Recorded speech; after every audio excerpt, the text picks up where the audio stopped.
الحمد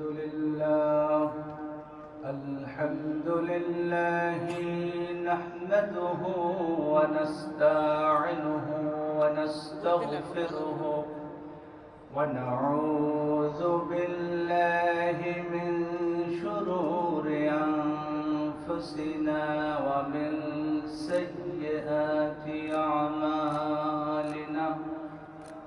من يهده الله فلا مضل له ومن يضلله فلا هادي له. ونشهد أن لا إله إلا الله وحده لا شريك له. وأشهد أن محمدًا عبده ورسوله الذي أرسله بالحق بشيرًا ونذيرًا وداعيًا إلى الله بإذنه وسراجًا منيرًا. فقد قال الله تعالى في كلامه المجيد وفرقانه الحميد: أعوذ بالله من الشيطان الرجيم. بسم الله الرحمن الرحيم.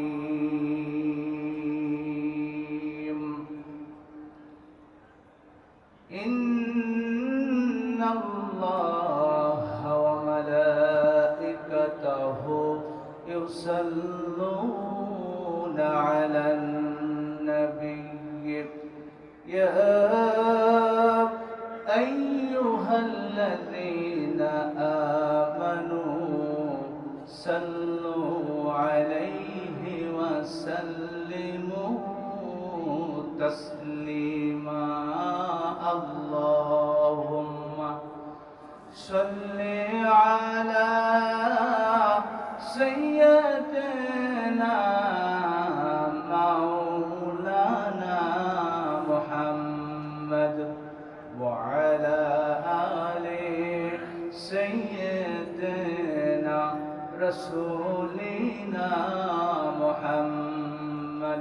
আলহামদুলিল্লাহ, দারুল আমান ট্রাস্ট পাবনার ঐতিহ্যবাহী প্রতিষ্ঠান প্রতি বছরই তাফসীরুল কোরআন মাহফিল অনুষ্ঠিত হয়।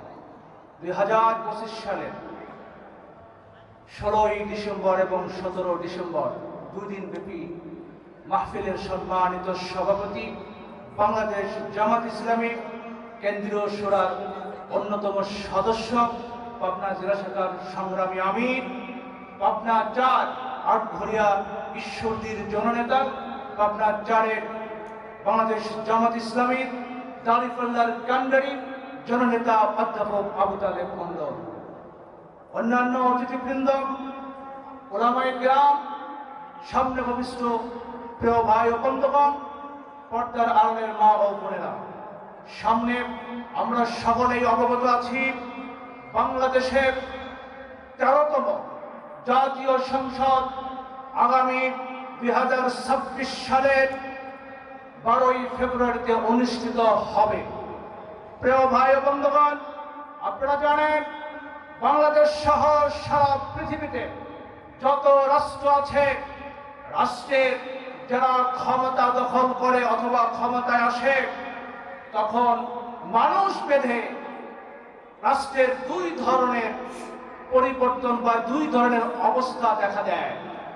1 নম্বর হলো, যারা ক্ষমতায় আসে তারা যদি সৎ এবং যোগ্য না হয়, তাহলে ওই সকল রাষ্ট্রপ্রধানদের কারণে, কার্যকলাপের কারণে রাষ্ট্রের অকল্যাণ সাধিত হয়। প্রিয় ভাইয়েরা, আর এক শ্রেণীর আর এক শ্রেণীর যারা পৃথিবীতে ক্ষমতা পেলে মহান রব্বুল আমিন বলেছেন তারা যদি ক্ষমতায় আসে তাহলে সেই রাষ্ট্রের কল্যাণ সাধিত হবে, রাষ্ট্রের জনগণের কল্যাণ সাধিত হবে। প্রিয় ভাইরা, তারা কোন শ্রেণীর মানুষ সেটাও আল্লাহ পাক রব্বুল আমিন বলে দিয়েছেন। সূরা হজ 22 নম্বর সূরার 41 নম্বর আয়াতে আল্লাহ পাক রব্বুল আমিন বলেছেন। এখন কথা হলো, যারা আমার কথাগুলো শুনছেন ওনারা বলতে পারেন ওয়াজ মাহফিলে কেন এই সমস্ত কথা হবে। আমি তাদের উদ্দেশ্যে বলতে চাই, বাংলাদেশের 18 কোটি নাগরিকের প্রত্যেক নাগরিকের দেশের ভালো মন্দ বিবেচনা করার অধিকার রাখে। যেমন অধিকার রাখে রিকশাওয়ালা, ঠেলাওয়ালা, দিন মজুরি, কৃষক, রাজনীতিবিদ, আলেমেরা, সকল শ্রেণী পেশার মানুষ বাংলাদেশকে নিয়ে চিন্তা করার অধিকার রাখে। ঠিক তবে ঠিক প্রিয় ভাইরা, আমি এই জন্য এই কথাগুলো বললাম। 4টা গুণ যদি থাকে, সময় সংক্ষিপ্ত হওয়ার কারণে আপনাদেরকে জানাতে চাই, যেই সকল প্রার্থীর মধ্যে 4টা গুণ পাওয়া যাবে সেই সকল প্রার্থীকে যদি আমরা জাতীয় সংসদে পাঠাতে পারি, ইনশাআল্লাহ ওই জাতীয় সংসদ ইনশাআল্লাহ দেশকে পরিবর্তন করবে ইনশাআল্লাহ। প্রিয়ভাইরা, কেন বলছি? বাংলাদেশ স্বাধীনতা অর্জন করেছে 54 বছর হলো, কিন্তু বাংলাদেশের কোন পরিবর্তন হয় নাই। পরিবর্তন হয়েছে কিছু মানুষের। তারা দিল্লিতে বাড়ি করেছে, দিল্লিতে চলেছে, লন্ডনে বাড়ি করেছে, বেগমপাড়ায় বাড়ি করেছে, ইউরোপ আমেরিকায় বাড়ি করেছে, কিন্তু বাংলাদেশের খেটে খাওয়া মানুষের জীবনের কোনো পরিবর্তন আসে নাই।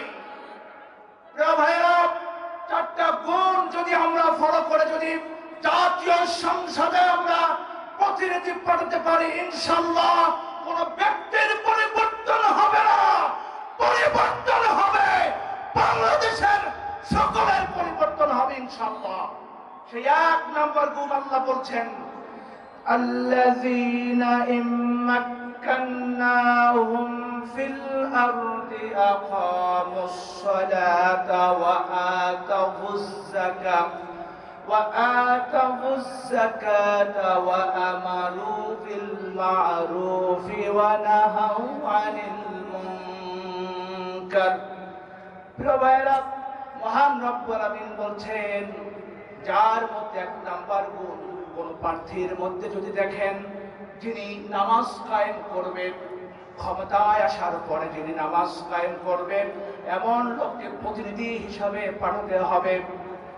এখন আমাদের দেখার বিষয়, সারা বাংলাদেশ তথা এই পাবনার জমিনে 5টি জাতীয় সংসদের আসন রয়েছে। এই 5টি আসনের মধ্যে 2 জন, 3 জন, 4 জন, 5 জন প্রতিনিধি হতে পারে, জাতীয় সংসদ নির্বাচন করতে চাইতে পারে। আমরা দেখব কোন প্রার্থী জাতীয় সংসদের সদস্য হলে নামাজ কায়েম করবে, এমন ব্যক্তিকে আমরা ভোট দেব ইনশাআল্লাহ। 2 নাম্বার হলো, যেই সকল মানুষ জাতীয় সংসদের প্রতিনিধিত্ব করবে তারা যদি 3য় নাম্বার যাকাত কায়েম, যাকাত প্রতিষ্ঠিত করবে, ধনী লোকদের কাছ থেকে যাকাত আদায় করবে এবং গরিবের মাঝে সুন্দরভাবে সমবন্টন করবে, এমন মানুষদেরকে আমরা ক্ষমতায় আনব। প্রিয় ভাইয়েরা, কেন বললাম? এই সকল মানুষ, এই গুণ বিশিষ্ট মানুষ যখন ক্ষমতায় আসবে, তারা কখনোই নিজের পকেট ভরবে না, নিজের কল্যাণের কথা চিন্তা করবে না, তারা সমগ্র বাংলাদেশের কথা চিন্তা করবে।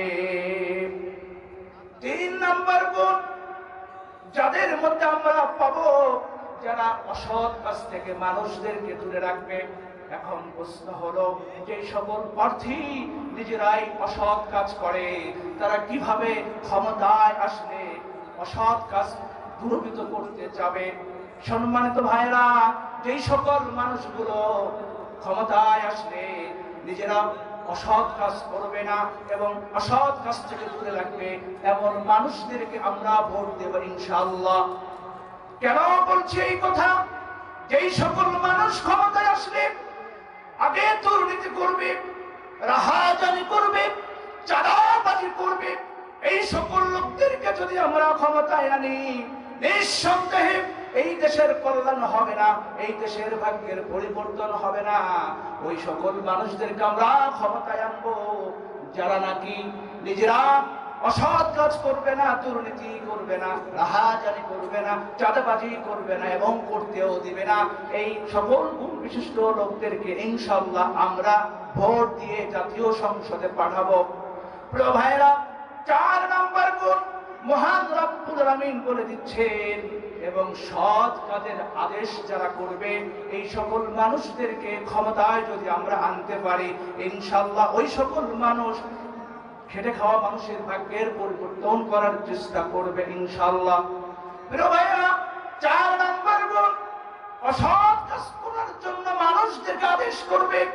এখন আমার কথা হলো, যে সকল মানুষ সৎ কাজ করেই না তারা আবার কিভাবে মানুষদেরকে সৎ কাজের আদেশ করবে? বন্ধুরা আমার, এমন এক শ্রেণীর মানুষ আছে যারা মিডিয়ার সামনে ভোটের আগে ভালো ভালো কথা বলবে, কিন্তু ক্ষমতায় যাওয়ার পরে তাদের রূপ পরিবর্তন হয়ে যাবে। এমন মানুষদেরকে অবশ্যই আমরা ভোট দিতে সাবধানতা অবলম্বন করব। কারণ হলো, যদি আমার একটি ভোটের মূল্য কত, একটি ভোটের কারণে যদি সে সংসদে যায় এবং তার দ্বারা যদি ইসলামের ক্ষতি হয়, মানুষের জনগণের ক্ষতি হয়, দেশের যদি ক্ষতি হয়, তার দায়ভার কিন্তু আমাদেরকেও নিতে হবে। এই জন্য ভোটের গুরুত্ব কত, একটি ভোটের গুরুত্ব অনেক।